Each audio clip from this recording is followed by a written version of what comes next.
Olá, irmãos, graça e paz, tudo bem? Essa daqui é a parte 2 do vídeo, ela vai ser mais curta. A parte 1 vai estar no meu comentário fixo, é só você clicar lá e assistir. Pode assistir depois dessa, não tem problema. Essa sequência de vídeo aqui, você pode assistir a parte 2 primeiro e depois a parte 1. Quando é preciso assistir a parte 1 primeiro, aí eu aviso. Então, eu disse na parte 1 que nós iríamos meditar sobre Efésios 1:4, Efésios 2, do 5 ao 7, pular direto no Apocalipse 20 e 21. Vai ser mais ou menos essa sequência, tá bom? Pode ser que eu acrescente um capítulo ou outro, conforme eu lembrar aqui, vamos ver nesse vídeo. E o objetivo do vídeo é meditar sobre o milênio, é entender questões que para mim são como peças de um quebra-cabeça que nós temos que encaixar, como se Deus tivesse desenhado um plano, um projeto pelo Novo Testamento, inspirado os apóstolos a falarem certas coisas brilhantes, mas não falarem tudo, para a gente somar os textos e aplicá-los na hora certa, ou para aprendizado, ou para contrariar as seitas, talvez para as duas coisas, e para a gente meditar no reino. É muito profundo entender isso. Porque vem uma seita, começa a introduzir coisas que não são da palavra, começa a misturar joio e começa a apresentar para você um outro reino, ou tudo lá no céu, ou tudo aqui na terra, uma coisa que Jesus não prometeu, e aí você começa a imaginar outra coisa, pensar em outra coisa, orar para Deus outras coisas, e seitas influenciam diretamente na nossa oração, na nossa vida. E aí você já pensou você ser achado como uma pessoa que está olhando para um reino que não vai ser nada parecido com o que te falaram, e você ensinou isso para outras pessoas, e aí, de repente, no futuro, começam a vir textos para vocês, começam a te fazer pergunta e você não sabe responder. Só que você passou anos fundamentando tal doutrina e você não consegue mais se desprender delas. Aí as suas explicações serão forçadas, você será forçado a falar algo que no fundo você não queria falar, mas você tem que falar. Talvez o seu coração vai ficar duro, você vai detestar ser contrariado, mas você não vai conseguir explicar os textos, então você vai ter que ou fugir deles, e se não puder fugir, você vai ter que mutilá-los. Tudo isso acontece, tá bom? Tem que tomar cuidado para você não cair nesse labirinto, é uma armadilha de Satanás. Muitos têm caído nisso. Então vamos lá, Efésios 1:4. Eu vou mostrar aqui na tela do celular para vocês, e eu vou ler os textos, desenhar, prestem atenção, é bom vocês olharem para a tela, e depois eu volto a falar aqui, tá bom? Eu disse que era o verso 4, mas na verdade é o verso 3. Bendito Deus e Pai de nosso Senhor Jesus Cristo, que nos tem abençoado com toda sorte de bênção espiritual, olha a localização, nas regiões celestiais em Cristo.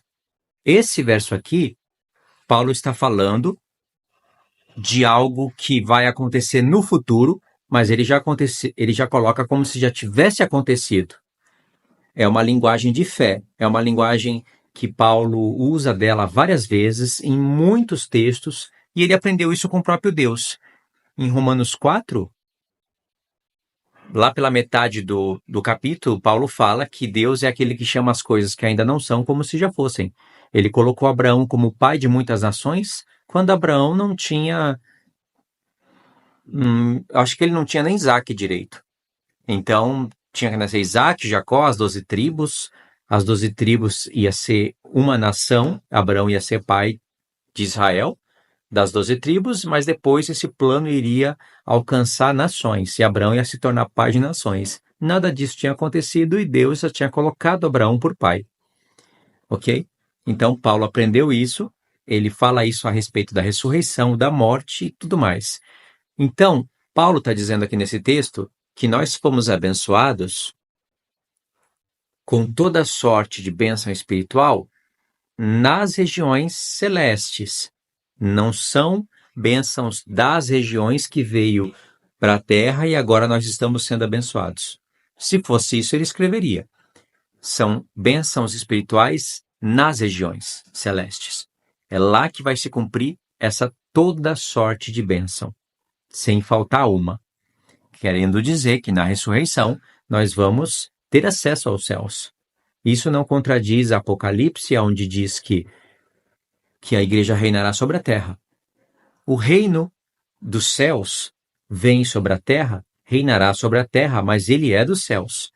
Nós vamos ter reuniões nos céus,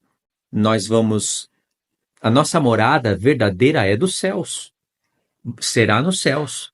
Isso vai mudar depois do milênio, obviamente, o Senhor vai mudar toda a estrutura do mundo e vai unir o céu com a terra, transformando tudo, mas isso é só depois do milênio. Então aqui Paulo já deu uma dica de como ele visualiza o reino. É um texto só, mas é um texto magnífico. Aí depois você avança para o capítulo 2, e ele vai falar quase a mesma coisa, só que ele vai acrescentar detalhes. Efésios 2, do 5 ao 7. Olha só. Verso 5. Estando nós mortos em nossos delitos, nos deu vida juntamente com Cristo. Pela graça sois salvos. E juntamente com ele nos ressuscitou e nos fez assentar, onde? Nos lugares celestiais em Cristo. A mesma coisa que ele falou no verso 1. Nos fez assentar, ou seja, tem tronos no céu, e nós vamos assentar, os vencedores, nas regiões celestes. Já é a segunda vez que ele fala isso. E aqui ele vai dar o tempo. Primeiro ele deu a localização e não deu o tempo. Agora ele vai dar o tempo, ele vai dar ainda a localização nas regiões celestes e vai falar o tempo. Para mostrar nos séculos vindouros a suprema riqueza da sua graça em bondade para conosco em Cristo Jesus. Paulo não está dizendo que é para mostrar a partir dos séculos que ele estava falando que a igreja estava sendo abençoada espiritualmente nas regiões celestiais de maneira espiritual, e nem que as bênçãos veio do céu para a terra e a igreja estava recebendo bênçãos do céu na terra, se cumprindo a promessa. Não é nada disso, porque o texto já está claro. Regiões celestes, ele nos fez assentar lá. Isso vai se cumprir no futuro. Não se cumpre na época que ele escreveu, não se cumpre agora, vai se cumprir só quando o Senhor Jesus se tornar rei de toda a terra na última trombeta. Então, quando diz aqui, para mostrar nos séculos vindouros, para mostrar nos séculos vindouros, esses séculos vindouros são os séculos dentro do milênio.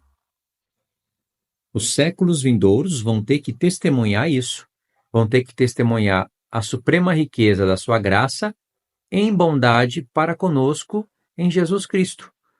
Nações vão testemunhar que tem um povo que reina sobre a terra e que tem acesso aos céus e que é abençoado com toda sorte de bênção espiritual naquele lugar, nas regiões celestes. Ou seja, Paulo, ele tem essa visão do reino. Por exemplo, eu vou ler para vocês Efésios 3, um pedacinho que é bem importante. Segue acompanhando, segue lendo o que eu estou mostrando na tela, porque é importante. Olha só que magnífico isso. Verso 14. Por esta causa, me ponho de joelhos diante do Pai, de quem toma o nome toda a família, tanto no céu como sobre a terra. Significa que tem duas famílias. Uma no céu, que é a primeira e a principal, e a outra na terra, que somos nós. Então, uma família surgiu no céu. Filhos, anjos de Deus se tornaram filhos de Deus. E se tornaram filhos porque Deus é o Pai, e algo lá no céu é a mãe. Então, Deus chama a cidade de mãe. Então, por isso que lá tem filhos. E nós temos que nos tornar filhos do céu. Imitar as obras de anjos eleitos e repetir as coisas que aconteceram no céu aqui na terra. Ok? Isso tem a ver com a rebelião, tem a ver com um monte de coisas profundas, extraordinárias, coisas que eu tenho falado em alguns vídeos. Agora aqui eu vou seguir o texto. Aí Paulo fala, duas famílias, né? Uma no céu e outra na terra. Verso 16. Para que, segundo a riqueza da sua glória, vos conceda que sejais fortalecidos com poder, mediante o seu espírito no homem interior. Aqui é a promessa de Jeremias 31:31, o espírito no homem interior. E assim, habite Cristo no vosso coração pela fé, estando vós arraigados e alicerçados em amor. a fim de poderes compreender com todos os santos. Aqui no verso 18, presta atenção do que Paulo está falando. A fim de compreender com todos os santos, ou seja, por isso que ele se coloca de joelho e pede a Deus e ora. Ele está falando isso mais uma vez, porque em Efésios 1 ele já falou um pouco sobre isso. A fim de compreenderes com todos os santos qual é a largura, o comprimento e a altura. Não parece que ele está falando de uma cidade, da Nova Jerusalém, que representa a esposa do Cordeiro? Ele foi arrebatado até o terceiro céu. A Nova Jerusalém está no terceiro céu. Ele viu. Então ele está falando de coisas referentes a isso.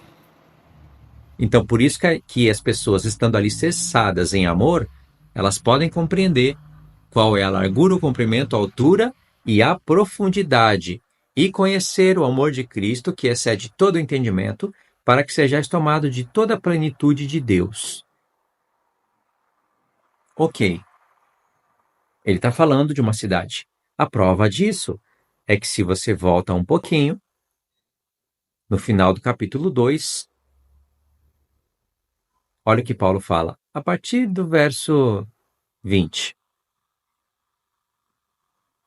Edificados sobre o fundamento dos apóstolos e profetas, aqui a palavra fundamento no singular, apóstolos e profetas no plural.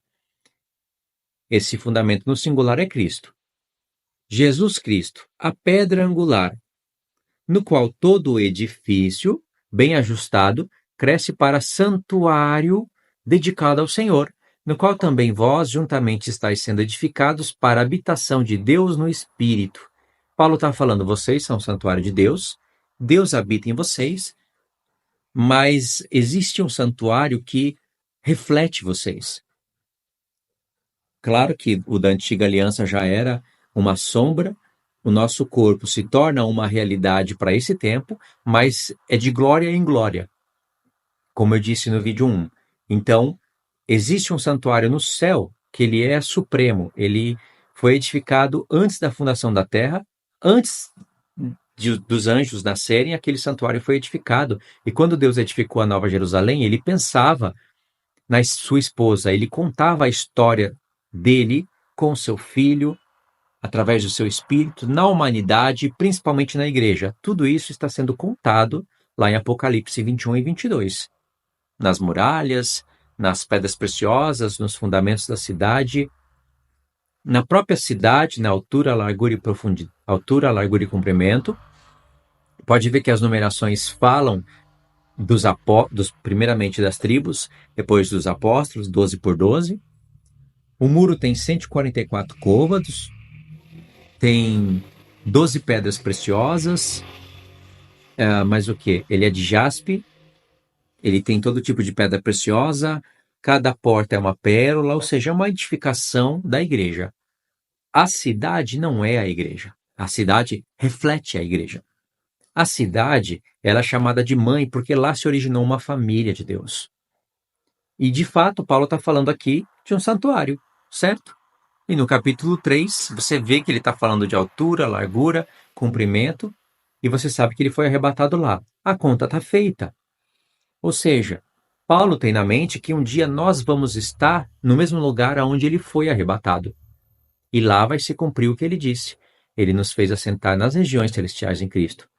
Ele vai nos abençoar com todas as bênçãos espirituais nas regiões celestiais em Cristo, para mostrar para os séculos vindouros tudo isso. Uma conta perfeita, brilhante, né? Assim, tá meio escondidinho aqui na carta, mas é só você tirar ela, né? Sacar ela e prestar atenção no que está sendo dito. Porque isso é uma grandeza, é de uma grandeza absurda. E ele fala disso em Efésios 1. Eu dei pulinho de Efésios 1, 3, 2, ao invés de ler tudo, mas é assim, a gente junta as peças. Vamos voltar em Efésios 1, para você ver que Paulo tem o desejo de que a gente aprendesse isso. Ele escreveu resumidamente, ele não escreveu tudo. Ele mesmo disse que escreveu resumidamente. Chega em Efésios 3, Paulo fala,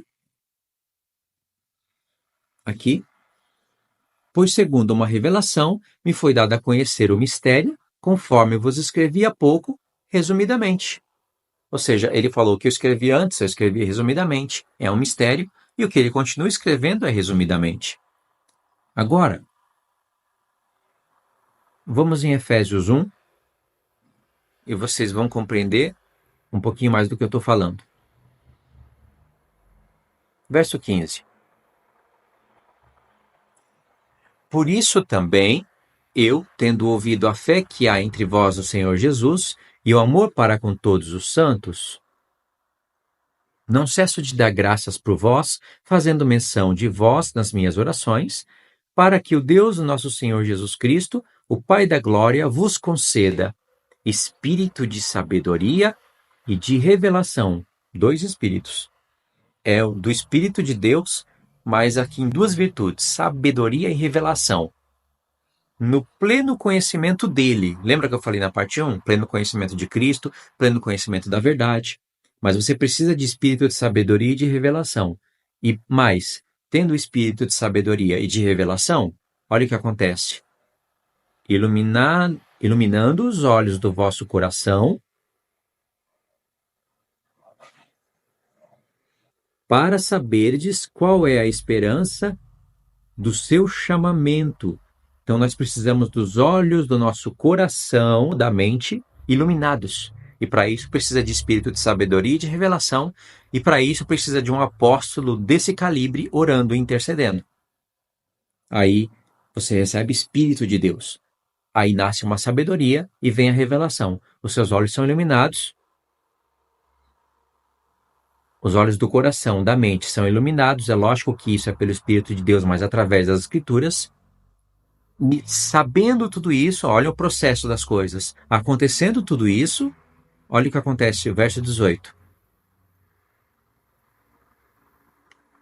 Para tudo isso, para é o objetivo. Para saberdes qual é a esperança do seu chamamento, qual é a riqueza da glória da sua herança nos santos. Ou seja, você que está sendo chamado, você precisa saber qual é essa esperança. Alguém pode estar introduzindo esperança diferente no seu coração. Coisas que não são promessas de Deus, coisas que Deus não falou, um outro evangelho, um outro reino, coisas absurdas que não tem nada a ver com a palavra.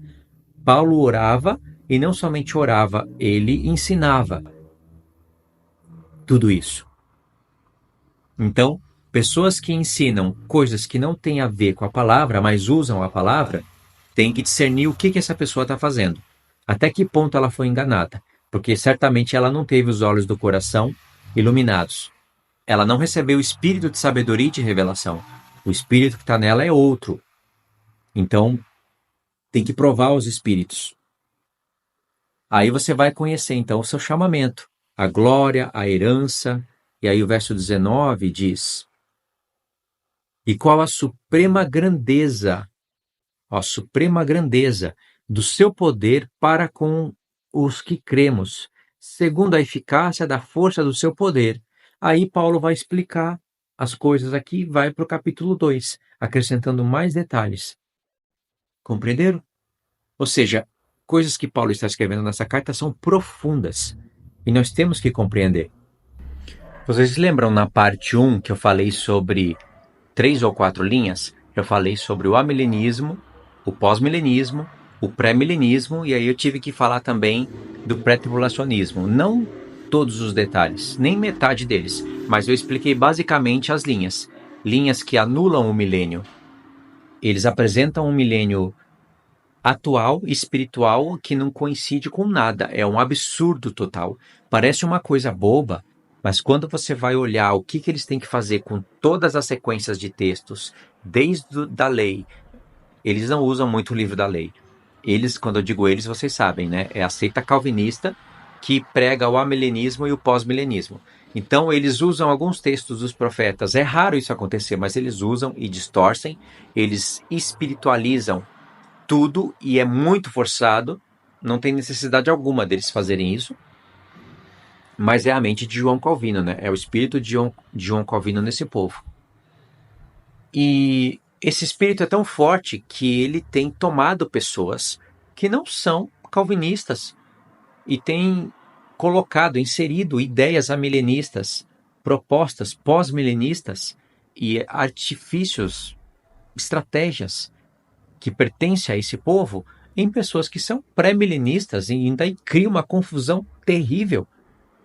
Então é sobre isso que eu estou falando nesse vídeo. Eu já montei o quadro, mostrei para vocês Efésios 1, 2 e 3, resumidamente, mostrando como Paulo vislumbrava o reino, as coisas futuras, ele colocou como se já tivesse acontecido, mas claro que não aconteceu, e mostrou que nós vamos ser abençoados com todas sortes de bênção espiritual nas regiões celestes. E os séculos futuros vão ter que testemunhar isso.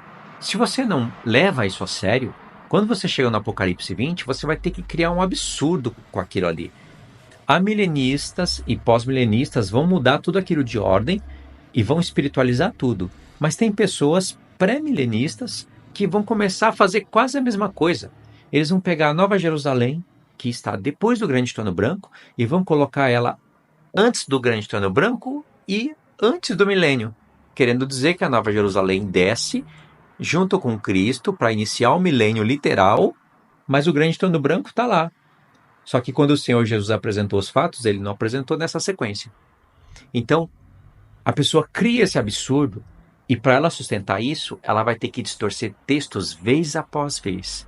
Ela vai entrar numa arapuca, num labirinto que é até difícil você olhar e pensar como que ela não enxerga isso. Como que ela fica contente tendo que distorcer tanto texto assim, sendo ela pré-milenista? Porque um amilenista, é claro que a heresia é maior, eles não conhecem duas casas, sete festas, a visão do reino milenário, eles não conhecem nem sobre nações restantes.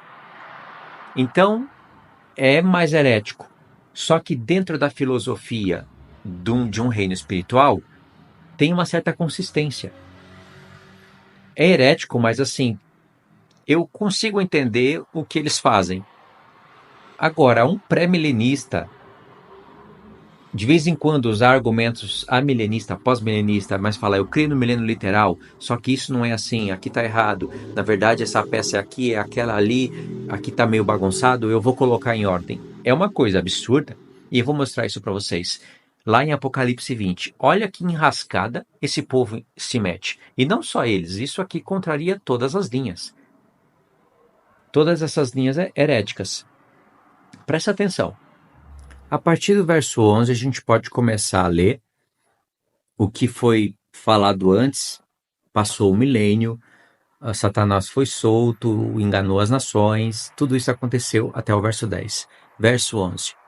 Vi um grande trono branco e aquele que nele se assenta, de cuja presença fugiram terra e céu, e não se achou lugar para eles. Só esse texto aqui, veja que são textos curtos, mas é uma flecha no alvo, são estratégicos, porque esses textos provam o nosso coração. O verso 12 é importante, o 13 também, mas o 11 aqui é o mais importante, porque aqui o milênio passou. Vamos pensar nas pessoas que dizem que a Nova Jerusalém desce do céu para iniciar o milênio literal. E aí, vocês sabem que um monte de coisa acontece aí, né? A Jerusalém da Terra é destruída, vai ter que espiritualizar todas as vezes que Deus fala de Jerusalém nos profetas, de reedificação, de purificação, de santificação, vai ter que tirar isso de uma Jerusalém terrestre, e falar que estava falando da igreja, do homem, quando Deus está falando do local, da região, está dando nomes, localização e tudo mais. Vai ter que pegar os termos cidade santa e aplicar tudo para o céu, quando a palavra não diz isso. E aí um monte de heresia vai vindo, a pessoa vai construindo um monte de ideias erradas, num fundamento errado, e tudo isso vai desabar na cabeça dela. Então Jesus veio, arrebatou a igreja, destruiu os reinos do mundo, vão ter nações restantes, tudo certo, mas a Nova Jerusalém desceu. Ela desceu, ficou 1000 anos aqui na Terra, é uma nova terra e um novo céu, né? Porque o Apocalipse 21, eles dizem que está antes do Apocalipse 20. Então, assim, é uma coisa bagunçada, atrapalha até a gente explicar. Por isso que dá raiva, mas vocês estão entendendo, né? Aí tudo bem, vi um grande trono branco e aquele que nele se assenta, de cuja presença fugir o céu e a terra. Aí imagine, acabou o milênio. Um grande trono branco foi estabelecido para julgar, os mortos vão ressuscitar, vai ter que ter um grande julgamento, Satanás vai ter que ser julgado, condenado, jogado no lago de fogo, aonde já estavam a besta e o falso profeta. A morte, o inferno, o Sheol, que é uma prisão, vão ser condenados, o mar, ou seja, tudo vai ser feito. Muitas coisas tinham que acontecer, as profecias todas vão se cumprir nesse momento. A Nova Jerusalém está na terra. Aí veio o grande trono branco. Ele veio da onde? Porque o grande trono branco está dentro da Nova Jerusalém. Aí diz que um grande trono branco foi estabelecido, mas já estava na terra. Mas diz que da presença desse grande trono branco fugiram céus e terra. Então, na ideia desse povo, a Nova Jerusalém vai ter que flutuar um pouco para os ares, o novo céu e a nova terra desaparecem, e aqui o texto diz, deixa bem claro, e não se achou lugar para eles. Aí vai ter que vir um outro novo céu, uma outra nova terra, e a Nova Jerusalém vai ter que descer do ar, não sei para onde que ela foi, para de novo para a terra. Essa é a visão que eles vão ter que ter, eles são forçados a dizerem isso. Se eles seguissem a linha do tempo do Apocalipse 20, a Nova Jerusalém ainda ia estar no céu. Então ela iria descer a partir de um novo céu para uma nova terra. O céu que havia antes havia sido restaurado. A terra que havia antes é essa terra aqui, só que restaurada. Mas depois que vem o grande trono branco, ou seja, a Nova Jerusalém vai descer e esses céus e essa terra vão passar. Aí sim o Senhor vai fazer um novo céu e uma nova terra. A partir desse novo céu vai descer a Nova Jerusalém para uma nova terra. E aí faz sentido esse texto do verso 11, porque a Nova Jerusalém está no céu ainda. E isso entra de acordo com o Apocalipse 20 e 21. Até o Apocalipse 19 está em sincronia. Tudo fica de acordo. Se cumpriu a bênção que Paulo falou durante 1000 anos. A igreja glorificada foi abençoada com toda sorte de bênção espiritual nas regiões celestes. Ela estava sentada lá em Cristo, reinando sobre a terra. As nações testemunharam isso e tudo entrou em acordo. Tudo se cumpriu. Agora, por que negam isso? Isso acontece porque elas não concordam com o templo de Ezequiel, literal. Elas acham que aquilo é a Nova Jerusalém e que não concordam com sacrifícios de animais do milênio, mesmo tendo todas as explicações. Então elas vão ter que seguir todo esse caminho aqui que eu mostrei para vocês, distorcendo textos. Como que elas vão interpretar Efésios 1:3? Elas vão interpretar, elas vão dar um jeito de mudar o que está escrito. De espiritualizar, sempre vai ter que espiritualizar. E isso é uma ideia amilenista, pós-milenista. Eles fazem sem temor algum, mas pré-milenista é um pouco mais cauteloso. Então, eles vão ter que se tornar por um momento, ou por vários momentos, amilenistas. Aí eles vão espiritualizar Efésios 1:3, Efésios 2, 5 ao 7. Eles vão ter que dar uma explicação absurda para o Apocalipse 20. Já é um absurdo eles catarem a Nova Jerusalém, que está depois do grande trono branco, e depois do milênio, colocar ela antes do milênio e deixar o grande trono branco lá depois. Ou seja, Deus ele colocou a peça errada. Pelo menos os amilenistas e pós-milenistas, eles pegam um conjunto todo, o grande trono branco e Nova Jerusalém, e colocam antes do milênio. Na nossa ideia, antes do milênio, porque nós queremos um milênio literal. Na ideia deles, o milênio já está acontecendo. Então, existe uma coisa mais coerente na linha milenista e pós-milenista.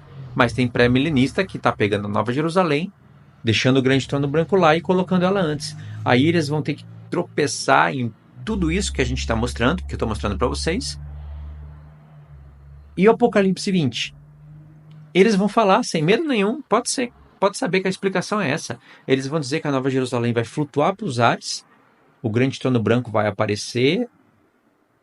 Da onde? Eles acham que o grande trono branco está vindo da onde? Está dentro da Nova Jerusalém.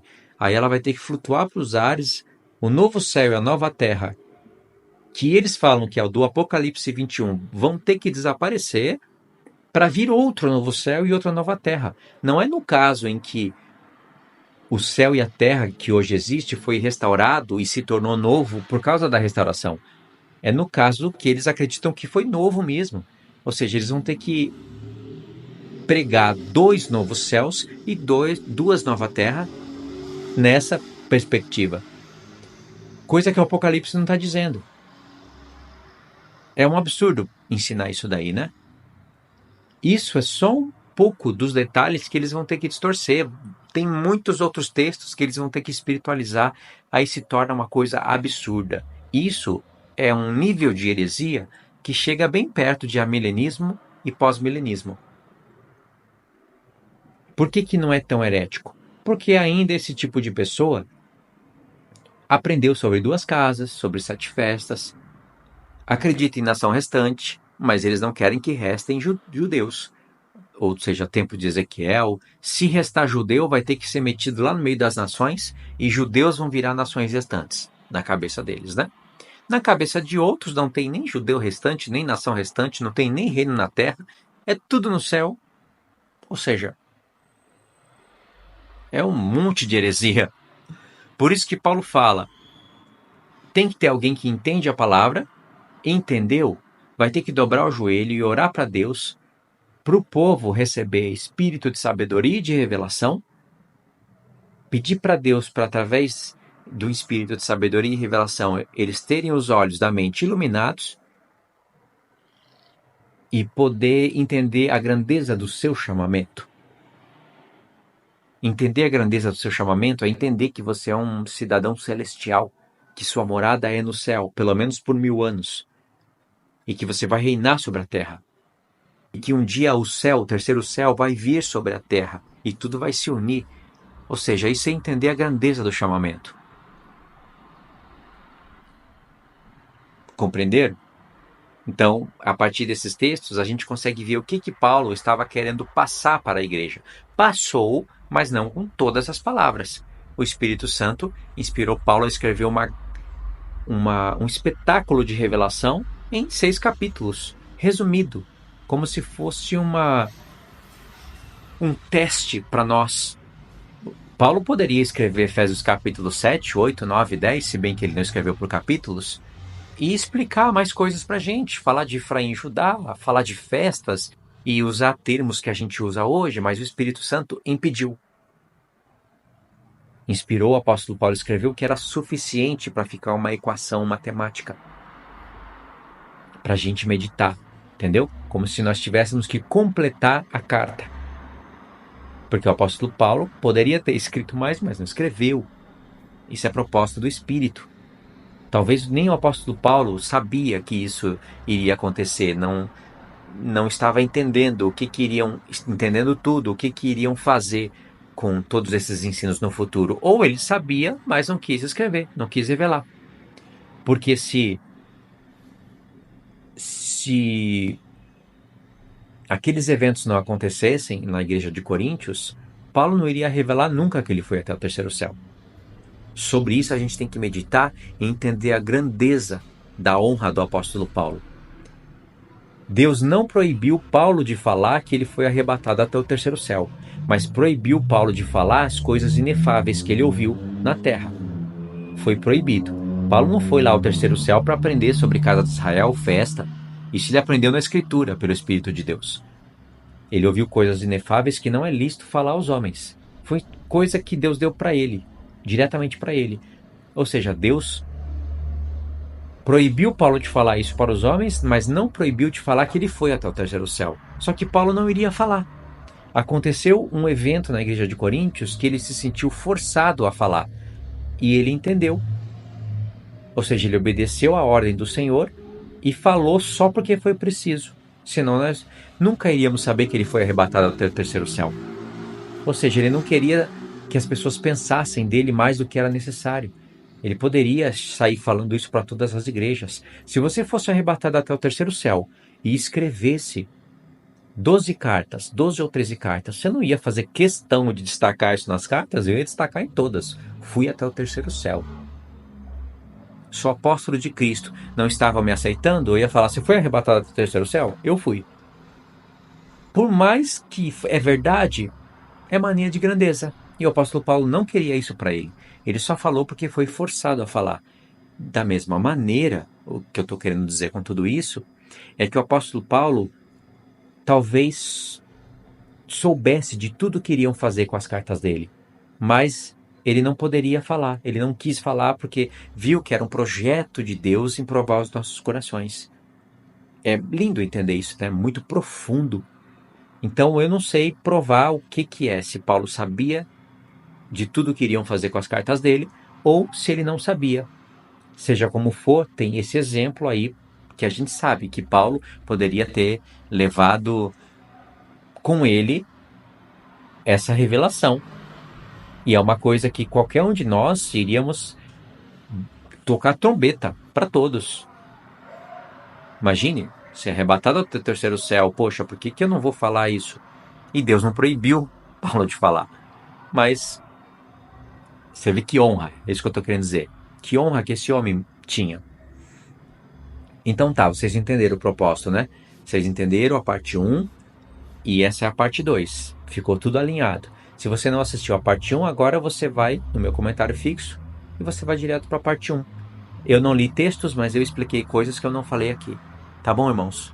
Então tá, muito obrigado por ter assistido até aqui. Peço para vocês se inscrever, compartilhar o vídeo, fazer o que pode para me ajudar. Agradeço as pessoas que me ajudam no canal financeiramente.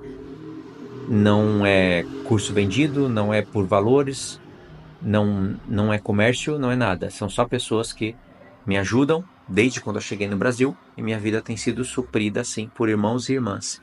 Agradeço a todos em nome do Senhor Jesus, tá bom? De vez em quando eu procuro agradecer. Não agradeço em todos os vídeos, não coloco o link para entrar no grupo. Eu faço só quando é necessário. Eu aprendi a me sentir satisfeito com o que eu tenho. Não preciso de ficar colocando link em todos os vídeos, nem em metade deles, nem em metade da metade, convidando pessoas para entrar, para me ajudar. E muito menos vender curso, vender essas coisas. Isso me dá pavor. Eu sei o julgamento que virá sobre pessoas que fazem isso. E pessoas que fazem isso fazem na boa, acham que isso é viver pela fé. É ridículo isso, né? E o pior de tudo, vem de heresia. Longe de mim essas coisas. O que eu faço aqui é agradecer aos irmãos e às irmãs. De vez em quando eu coloco o link do grupo, peço para os irmãos, se puderem entrar, me ajudar. É voluntário, o grupo nem foi criado por mim e prosperou até hoje. Nunca tem me faltado nada, eu nunca precisei vir aqui no canal, falar que vou fechar o canal, pedir oferta ou cobrar dos irmãos que não têm me ajudado. Pelo contrário, recebi muito mais do que eu imaginava. Pude ajudar outras pessoas, então isso mostra que realmente Deus tem me sustentado. Isso porque eu odeio o comércio com a palavra de Deus. Tá bom? Fica aqui então meu testemunho final, meu agradecimento. Então tá, é isso daí. Fiquem na paz. Deus abençoe.